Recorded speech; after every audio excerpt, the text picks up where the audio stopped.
Now, you're here today, and we're in New Hampshire, and it's one of my favorite place to campaign, because this is the only place where democracy is still working the way it was originally intended.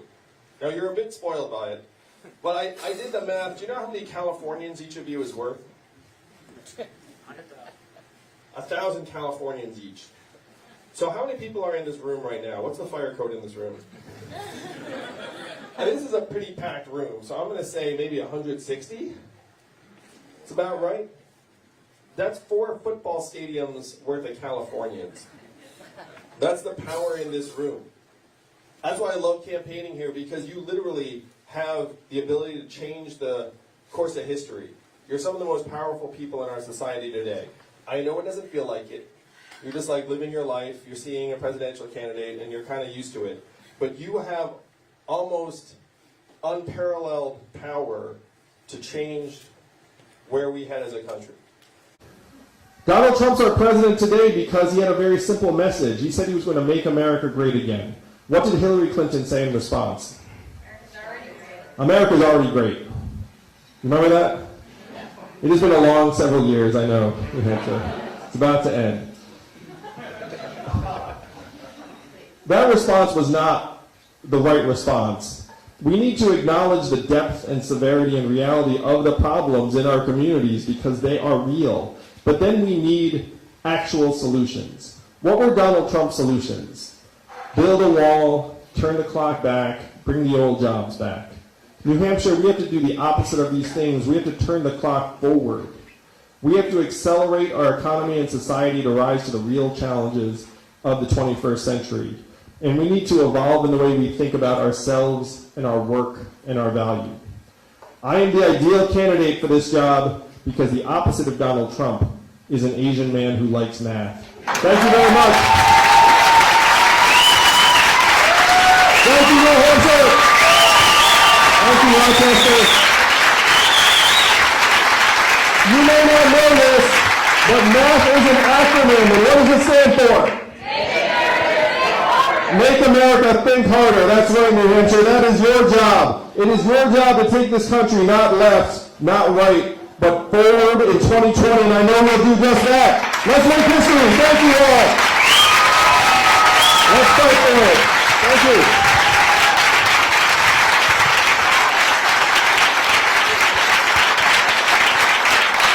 And I think we're going to take some questions, which makes me very happy, because I love questions. Do we have a mic runner, or do we have someone who's going to do it? Or I'm just going to tap people, which is all pretty good. All right, let's give it a shout. Go ahead. I'll actually come down to you and give you the mic.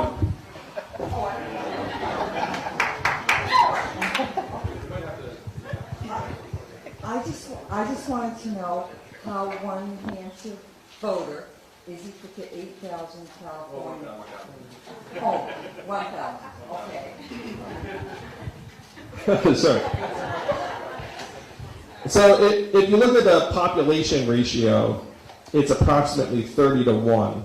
But then you also have to put in another factor for the timing, because when you vote in New Hampshire, it ends up amplifying that campaign for weeks and weeks before California ever votes. So if you figure 30 for the population, then another 33 or so for the timing, you wind up with 1,000. Math. No problem. I mean, I love the fact that I actually got asked that question. It makes me very happy. Sir. Yeah. Go ahead, shout it out. I can't get to the mic. Yeah, see, in the office. Good looking man. No. Please, stand up. Yeah, there you go. I love the fact that you're reframing the conception of how to assess our society and how we're doing. It's not GDP. As you say, the figures, we're always citing, an increase in GDP and the stock market, and it has nothing to do with an overwhelming majority of the country. I think it's so important that you're doing that because, the income scale is so out of whack that we're valuing CEOs at 3,000x when a society doesn't run unless you have, garbage takers and teachers and healthcare workers and child care workers. So I think reframing that whole dynamic is so critical. Thank you so much. I love this question because I interpreted this question as like, keep up the good work. Was there a question you want to tack on there? It's up to you. No question. I've just a way to confront that beyond the $1,000. Are there ways to try and combat the inequalities? Oh yeah, I love this. Thank you for the question. I guess I'll hop up here so that people can see me. So, how many of you run a business or organization or a club? And so imagine you have the wrong measurements for that organization or business. Imagine how it does over time. That's where we are as a country. You have the certain measurements and you're like, yeah, stock market, GDP. And then people are like, why are we heading the wrong direction, like everyone I know? So if you had the right numbers, you would see we're in a mental health crisis, record high levels of anxiety and depression and stress. You'd see we're in a wellness recession. You'd see that we're in a civic engagement depression where like people volunteering is at record lows. And it's very, very powerful when you actually have the numbers in place. Because when you have the measurements that show you have problems, then people very naturally gear themselves towards trying to make those problems better. And then at the national level, we can put some additional incentives in place so that if a company, let's say, says, hey, I'm going to try and make the people in my community stronger, healthier, I'm going to tutor kids, and they can show some results, then that company can get something in addition to the tax break that they might get anyway for some sort of philanthropic activity. But having those measurements is such a game changer because right now, if you don't know what the problem is, it's very, very hard to improve. And as soon as you're made aware of the problems, then it's very, very hard to ignore. So getting the measurements in as a baseline is step one, and then applying some of the energy and ingenuity that we're applying to, frankly, other things that are not as important as our own health and well-being will be step two. And there are ways we can do that through tax incentives and grants and other things that will help make the communities stronger, including, of course, this $1,000 a month dividend for everyone, because a lot of that money will go towards local nonprofits and organizations that will naturally be geared towards solving these problems.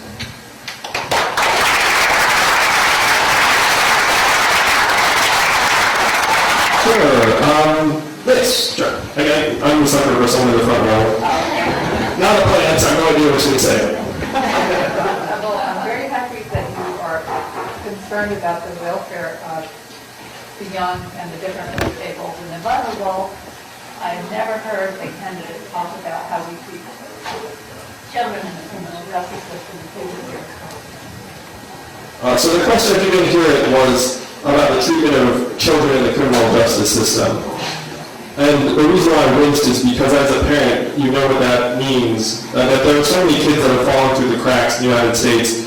One of the numbers when I was digging through what's going on in this country is that 40% of American children are born to single parents now. There's a much higher percentage than I thought was the case when I was growing up. And I had to triple check that number because I was like, that can't be right. And then I checked it, and that is the number. And so we have many, many kids who are being brought up in very, very adverse environments and circumstances. And as someone who's a parent, I can't imagine trying to do it alone. Like where it's so much work for me and my wife, and we have some other relatives around. Trying to be a single parent just seems unfathomably hard to me. And unfortunately, boys and girls respond differently to having a single parent. So 90% of single parents are moms. Probably not surprising to all. So when you hear single parent, you think single mom, that's generally who it is. If a single mom has a little girl, then the outcomes tend to be fairly normal because the girl sees the single mom and has a great role model, and the single mom's like a superhero, and things go okay. Not every time, this is just, a generalization across the data. If a single mom has a little boy, then the little boy tends to struggle because they don't have a male role model. They mature at different rates, so they might struggle academically. And studies have shown that little boys are more sensitive to parental time input than little girls. Girls are just generally more adaptable and sociable and better at school, whereas boys are not. So if you have hundreds of thousands of little boys being brought up by single parents than the fact that they might wind up in something like our punitive criminal justice system or our foster care system, like, is not that shocking if you look at it society-wide. And our systems don't have the mechanisms in place to provide what those kids need. What those kids are getting instead is they're getting locked away in these environments where they're more likely to end up pursuing further antisocial behaviors and being put on a path to success. So as a parent myself, this is heartbreaking. And again, one of my boys is special needs. What I say to folks around the country is that, to me, special needs is the new normal. How many of you all have a special needs child in the family or a friend or neighbor or something in your life? The rates of autism and special needs, the rates are skyrocketing around the country. Like what used to be at only a couple percent now is creeping up into the double digits. And our schools and systems are not designed to help those families. They're not.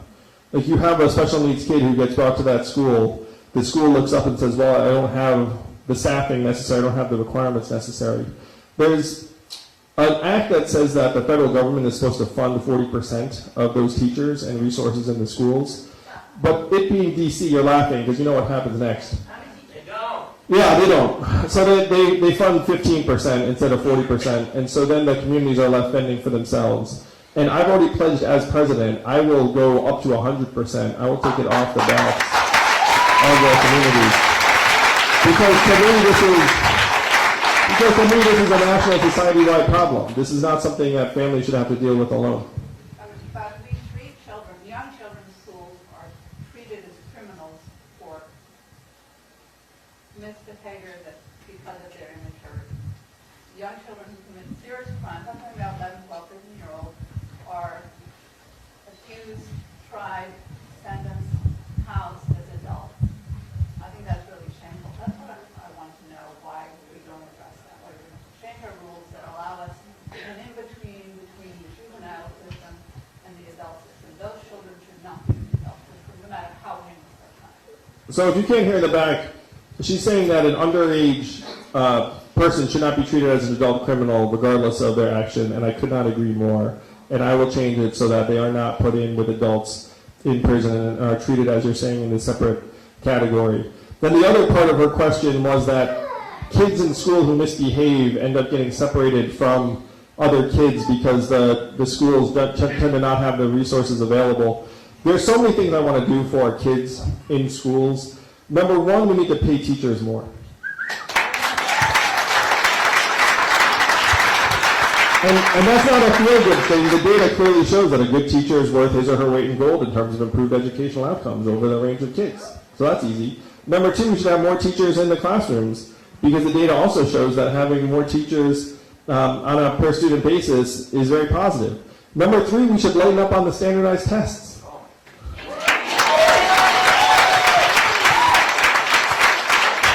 Did you know, no one knows this is very dark. Did you know that we invented the SAT during World War II as a means to identify which kids not to send to the front lines? And now we treat our kids like every year is wartime. Does that make sense to anybody? So we should lighten up on the standardized tests and let our teachers do their jobs. Because like the teachers know that they're doing things that aren't right for their kids in the classroom because they have to teach to the standardized test all the time. And the last thing is that we have to, well, not the two more things. The fourth thing is that we have to stop pretending that college is for everyone. It's not.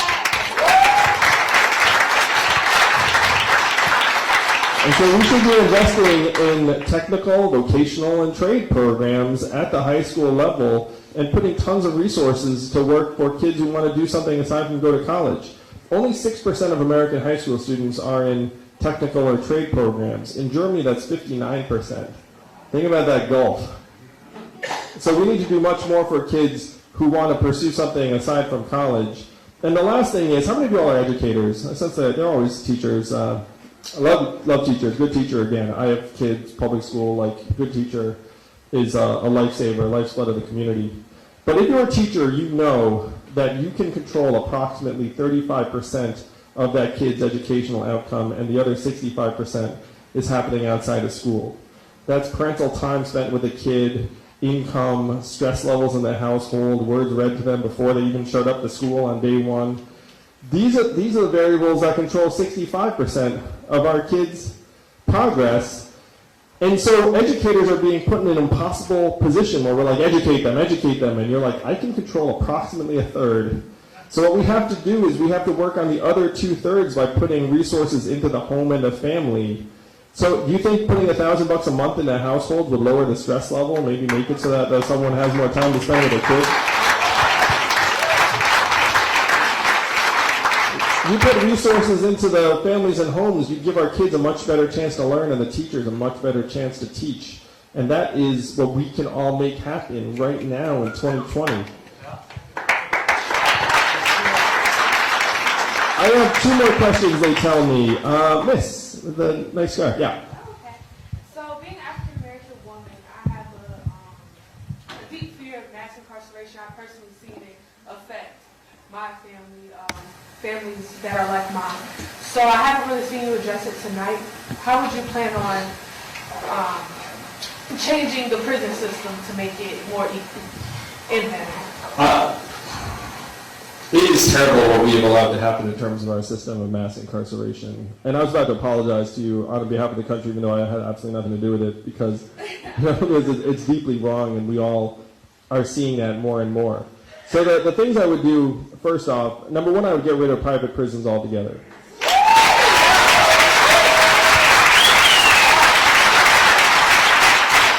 It makes no sense to have prisons that run on a profit motive. I mean, that means they literally profit from recidivism or shoddy treatment of inmates. Number 2, we have to change the mandatory minimum sentencing and lighten up on the war on drugs that ends up criminalizing people who are struggling with addiction. So at the top line, I would legalize marijuana at a federal level. And then I would pardon everyone who's in jail for a nonviolent marijuana-related offense. It's like, why are we always pardoning these rich weirdos that are well-connected? Like, I'd much rather pardon people no one has ever heard of who should have been in prison in the first place.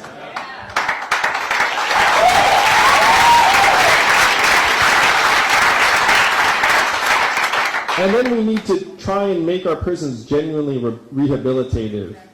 But instead of saying, look, we're just going to separate these people, and then, I mean, there's that story with Bloomberg, it's like, hiring prison labor. That sounds so good.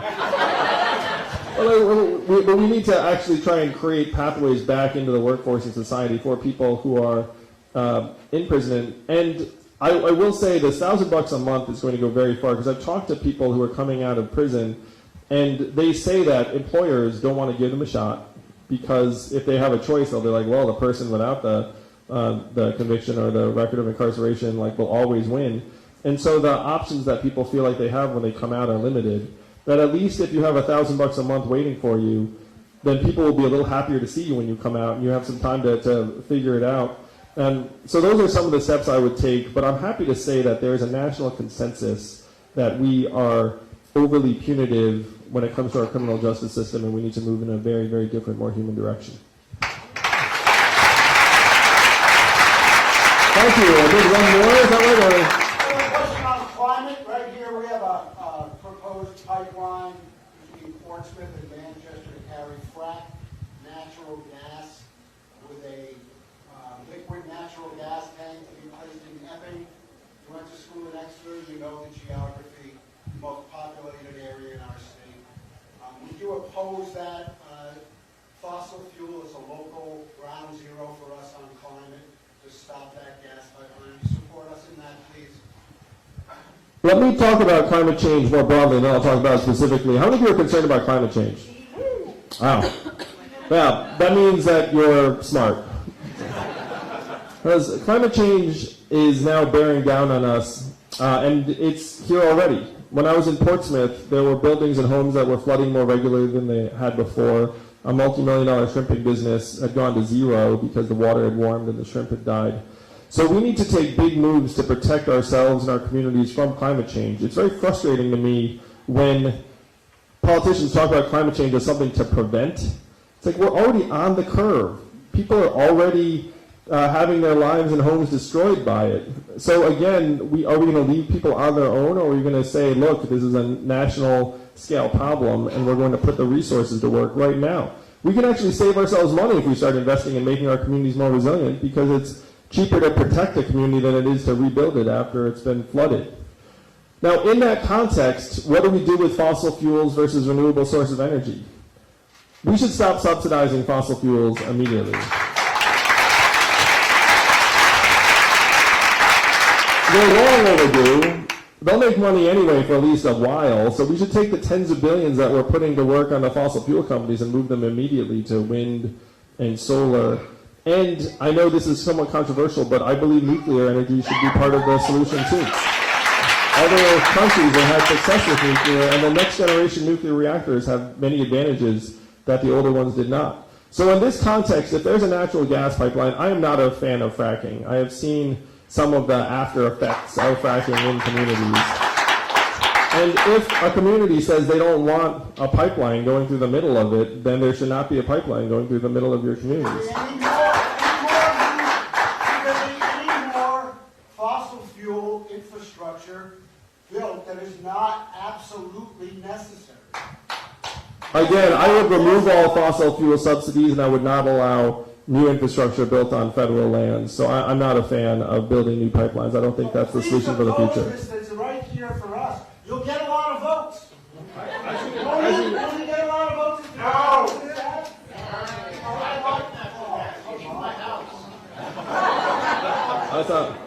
So I want to move us forward on climate change in the biggest way possible. I also want to be honest that the United States of America is only 15% of global emissions. So even if we were to do everything right, the Earth is probably going to continue to warm. We need to try and export renewable technologies to other countries, but even then we're on the curve, and we need to start protecting ourselves. Saying we're going to prevent it, to me, is after the fact at this point. We need to get more realistic and hard-nosed, and know that by investing this money, we're saving ourselves money, and we're saving lives.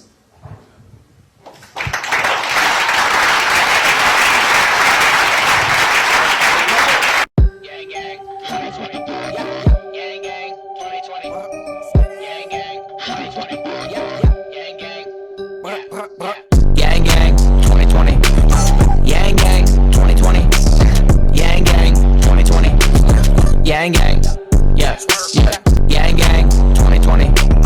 Yang gang, 2020. Yang gang, 2020. Yang gang, yeah, yeah. Yang gang, 2020. Yang gang, 2020. Yang gang, 2020. Yang gang, yeah, yeah.